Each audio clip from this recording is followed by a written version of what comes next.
Welcome po sa Disturbed Spirit Channel. Sana ay nasa mabuti kayong kalagayan.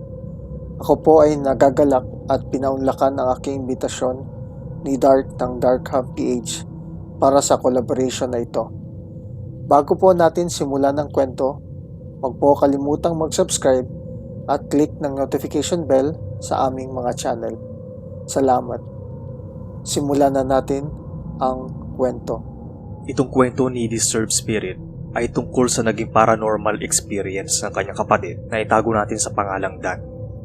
Hango ito sa tunay na karanasan ni Dan noong 2009. Si Dan ay nagtatrabaho sa gobyerno at malimit silang nagsasagawa ng mga trainings at conference sa iba't ibang hotel sa buong Pilipinas. Meron silang isang linggong training at ang event ay naganap sa isa sa pinakamalaking hotel sa Davao. Ito'y magsisimula ng Lunes at matatapos ng Biyernes. Doon rin sa sinabing hotel sila naka-check-in a day before magsimula ang event. Araw ng linggo at sinimulan na nilang ayusin ang function room para sa preparasyon ng nasabing event. Nagtulong-tulong ang mga kasamahan ni Dan para ayusin ang training room sa loob ng hotel at tatapos na rin sila ng pag-aayos nito. Naisipan niyang tawagan ako at niyayang maipag-inuman kasama ang boss niya. Ipakikilala ako sa boss niya na taga-head office Manila. Nagkita kami ni Dan sa labas ng hotel at sinundo namin ang boss niya sa loob ng hotel room nito. Bumaba kaming tatlo sa lobby at naghanap ng bar o club na malapit sa hotel. Naisip ni Dan ang isang bar and resto na malapit lang sa hotel kaya't pumunta na kami rito at nagsimulang mag-inuman. Uminom kami ng Red Horse at Strong Ice at may kasama pang masarap na pulutang mani at sizzling sisig. Masaya ang aming kwentuhan. Isang oras na nakalipas ay sumunod na sina Nilo at Mike. Si Nilo at Mike ay katrabaho ni Dan. Kasama rin sila sa ginagawang preparation sa function room dahil sila ang advance party para sa nasabing event. Umorder na rin sila ng beer at nakisabay na sa aming inuman. Marami-rami na rin ang aming nainom at nag-aya na ako umuwi dahil may pasok pa ako kinabukasan. Nagpaalam na rin na babalik na sa hotel ang boss nila Dan para makapagpahinga ito dahil kaagaling lang nito sa biyahe. Pagod na ito at dinalaw na rin ng antok. Naiwan sa bar and resto sina Dan, Nilo at Mike. Nagdesisyon din silang lumipat pa ng ibang beer house para lalong makapag-usap ng matagal. Medyo napasarap kaya naparami sila ng nainom. Nung naramdaman nilang medyo may amat sa silang tatlo, ay naglakad na sila pabalik ng hotel. Sumakay na sila ng elevator at umakyat na papuntang 14th floor. Silang tatlo ang magkaasama sa kwarto na may tatlong kama. Ito ang tinatawag na triple sharing room sa 14th floor ng hotel. Pagkapasok ng pinto ay dumiretso na sa dulong kama si Mike. Ito ay nasa tabi ng bintana. Naghubad ng pantalon at damit at sabay higa sa kama at ginamit niya ang kumot. Sa sobrang kalisingan at hindi makaya ng antok ay nakatulog agad si Mike. Sumunod na si Dan na pinili ang mahiga sa kama na nasa gitna. Malakas na rin ang tama nito kaya hindi nagtagal ay nakatulog na rin ito. Kakapikit pa lang nito ay humilik na agad.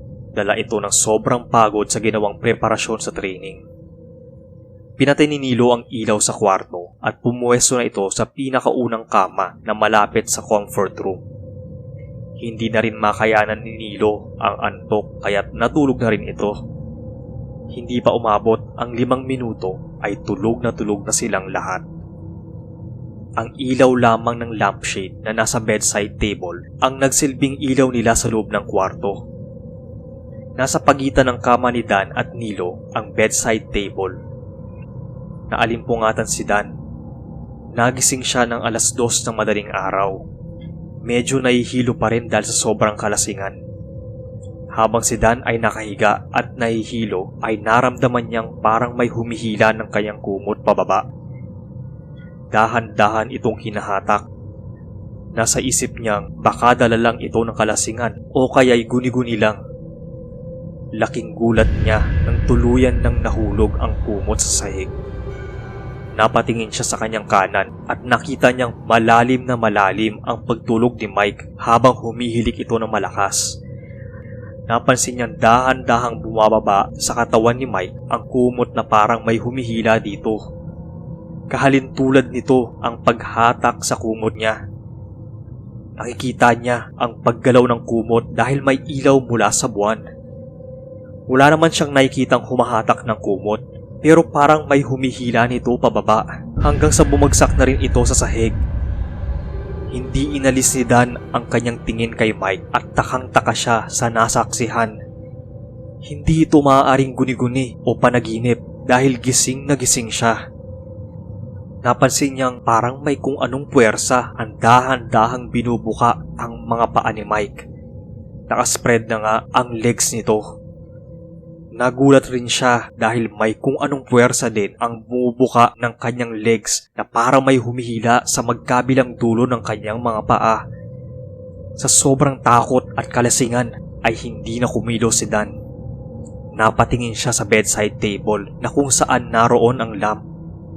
Meron dito mga promo materials, code ng wifi at ang nakatayong karton na directory ng hotel.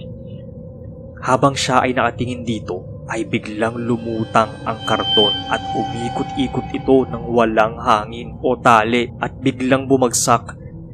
Sobrang takot ang kanyang nadarama. Hindi makapaniwala si Dan. Tumayo ang balahibo niya at nanlamig ang buong katawan. Alam niyang hindi siya nananaginip at nawala na rin ang kanyang kalasingan. Napatingin si Dan kay Nilo na nasa kaliwa niya. Napansin niyang gumalaw si Nilo at napaupo ito sa tabi ng kama. Hinanap ng kanyang paa sa dilim ang tsinelas. Nang maramdaman niya ito ay dali-daling sinuot.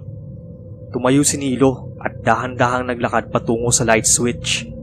Binuksan ang ilaw at dumiretso ng CR para umihi. Makalipas ang ilang minuto ay bumalik na ito sa kama at nagtalokbong gamit ang kumot. Hindi na nito pinatay ang ilaw. Nagtalokbong na rin ang kumot si Dan at tuluyan ng nakatulog. Kinaumagahan ay nagising ng maaga ang tatlo. Pagkatapos silang naligo ay lumabas na sila ng kwarto para kumain ng breakfast. Magiging busy na rin ang tatlo pagkatapos silang kumain dahil sa ginawang activity para sa training sa araw na yun.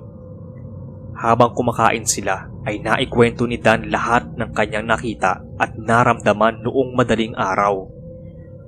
Tumindig ang balahibo nilang tatlo sa kwento ni Dan. Hindi na mapigilan ni Nilo na ikwento ang nangyari sa kanya. Nagising daw si Nilo dahil naramdaman niyang parang may gumigising sa kanya na kung ano. Naramdaman niyang parang may kiliti o maate sa kanyang mukha. Ayaw pa niyang buksan ang kanyang mga mata dahil antok na antok pa rin siya at lasing pa nga. Hindi siya mapakali at parang may kung anong lamig ang bumalot sa buong katawan niya. Dahan-dahan niyang minulat ang kanyang mga mata. Nabigla at natakot sa kanyang nakita. May babaeng nakaputi na bestida at may mahaba at maitim na buhok na natatakpan nito ang muka. Ito ay lumulutang ng nakadapa, nakaharap at nakatapat kay Nilo. Nasa harap ng mukha ni Nilo ang mukha ng babae. Balot ng buhok nito ang kanyang muka. Kaya pala parang may kiliti at makate sa mukha niya dahilan para sumayad ang buhok ng babae sa kanyang muka.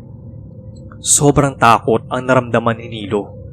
Tumayo ang kanilang mga balahibo sa buong katawan.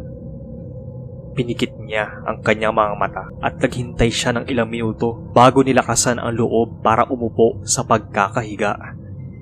Nakapikit siya habang kinakapa ng kanyang mga paa ang tsinelas. Nang maramdaman ito ay sinuot agad at tumayo ito at dahan-dahang naglakad ng nakapikit.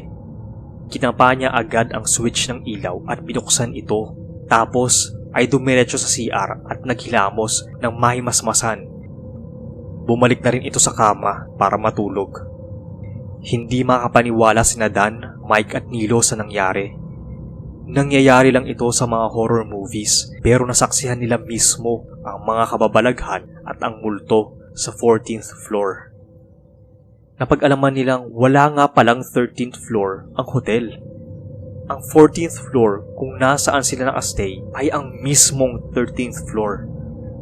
Dito namamalagi ang mga ligaw na kaluluwa at iba pang nilalang.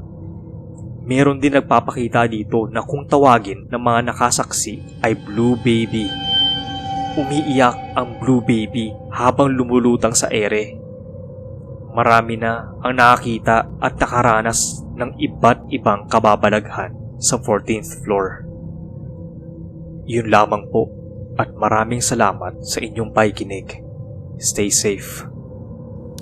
Ako po ay taus-pusong nagpapasalamat kay Dark Hub PH sa napakagaling na narration sa kwentong ito. Huwag po kalimutang mag-subscribe sa Disturbed Spirit Channel at Dark Hub PH Channel. Maraming salamat po. Kung meron kayong kwento na gusto nyong i-feature ko dito, please send your true horror stories sa email na nasa description box. Yung original lang po at hindi pa nailathala o nabasa sa ibang horror channel. Salamat. Always welcome po ang mga requests for shoutout. Please like, share, and comment kung nagustuhan nyo ang kwentong ito. Welcome po sa mga new subscribers na sina Cecil Losada, Criselda Buranda, Lendy Rose Banan, at Charmaine So. Shoutout kina Sam Wrights, Lester Wrights, Christine Santos, Jang Nancy, Lina Aisha, Samantha Enday, Arina Ginto, Raisa Miguel, at Marites Guevara. Shoutout sa mga idol kong mga narrators na sina Tiktilaok Stories, Kuya Eric TV, Darka PH, Malikmata, Creepy Keso, Sandatang Pinoy Horror Stories, Jasper Raid Horror Stories, Hermie Enov Horror Author, at Tales of the Creepinoy. Suportahan po natin silang lahat at hanggang sa muli, maraming salamat po. God bless po sa inyo at stay safe.